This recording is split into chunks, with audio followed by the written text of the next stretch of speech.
cháu điều răn do sau mùa trâu giang kế chạy gió vô lên nó y sai chữ nhàn đủ chi ho nhàn nó siêu lên dù mà dù do sau mùa trâu giang kế chạy đi chuyên đủ giờ lại chỉ tu mùa hư hoa giờ tu chuyên đủ chi tế cũng chẳng Giêsu plei giờ chuyên đủ lại tu y lại cài bé tu hoa ta lại tu plin che hoa có nữ say lo hoa này nữ yun đang gọi sư ma lia lo trao hiện thọ phi la to hoa nó trao đại sáng thọ chu tua mu chưa a mu chọn tu chia tế trao lu bé sa tranh hao cho tu tua cho lo dễ mu la sang đủ trong đó lại chỉ chuyên đủ tu mùa hư hoa pa si vua cho lo chia lu trao trong kia thiên trong tua cuốn chạy lên đủ linh chuyên chạy lu công sống chuyên cả to lý kia trao lu ăn đủ nên chạy trong lên chuyên để tiền chi chạy mùa kia chi ra thao chạy nên ngày thiên sa vua cho chạy lo chạy mùa sa chuyên nhau mũi chi uốn con thiên thời con chọn số mùa con thiên thời con chọn số 4 con thiên tài con chọn số 5 con thiên thời con chọn số 2 con thiên thời con chọn số 1 số 1 rồi đúng không? Số 1 rồi. Số 7. Số 7. Rồi bây giờ bắt đầu số 1.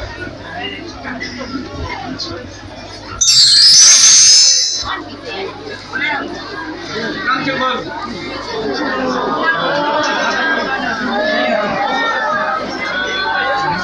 Dẫu xa dẫu chứ dẫu đủ chi đều có yếu từ cứ dẫu chi giờ ta có xa dẫu chi chỉ cú bê có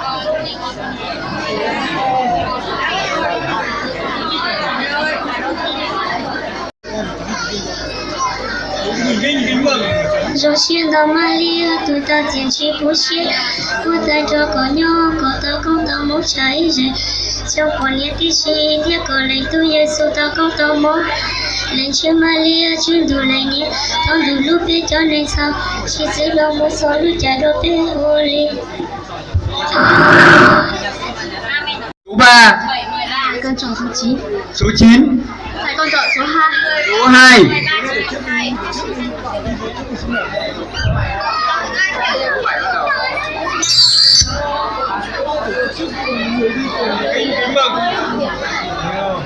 Dòng xe là Maria, tụi ta chiến trí bố sĩ hoa tành trong có nhau, có ta con ta mong cháy chuyển trong có nhé tí sĩ theo có lệnh tu Giêsu ta con ta mong lệnh xe Maria chuyên đồ lệnh nhé đón đủ lúc bên cha nên xa xin là một sau lúc chạy được theo đi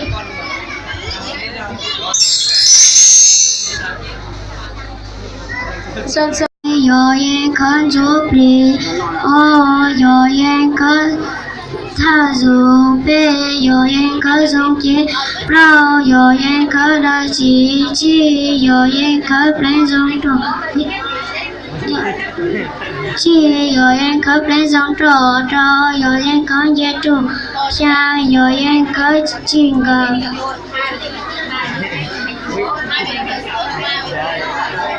Rồi chuyển. Cùng nhau sang đủ có nước bên trên đào màu lục có cá tổ cơ ta có mùa lê có xuyên nhẹ nhau để tê ly sang đủ bố bê mỏ xe nó trả bê lưu nó trả bê nó bê trả bê sang lê bê trả cho lô bê nó thê có rất cho bê trả hông dê mỏ bê đến đã tư bê hoa lê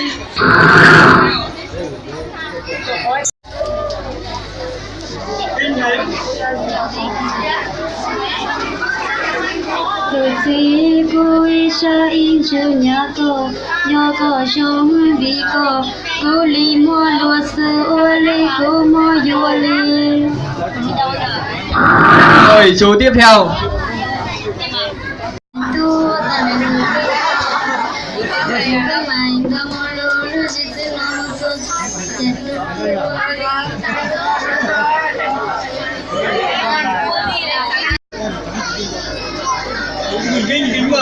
Rồi xin đó Maria tụi ta tiền chi bố xin bố tay cho có nhau có ta không ta muốn cháy rồi Trong con nhé tí chi Tia có lệnh tu Giêsu ta con tao mô Lệnh chưa Maria chuyên đủ lệnh nhé Con đủ lúc biết cho nên sao Chỉ giữ lòng một số lúc chạy đô bê holy. Và Con chọn số 9. số 9. Phải con chọn số 2. Số 2.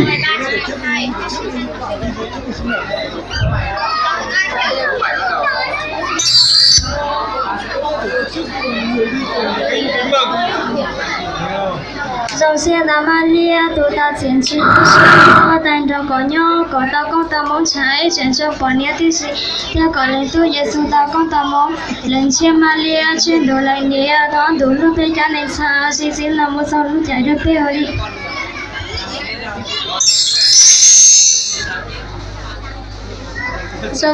Muốn chơi không? Bây giờ là cho 10 em xung phong lên xe giày.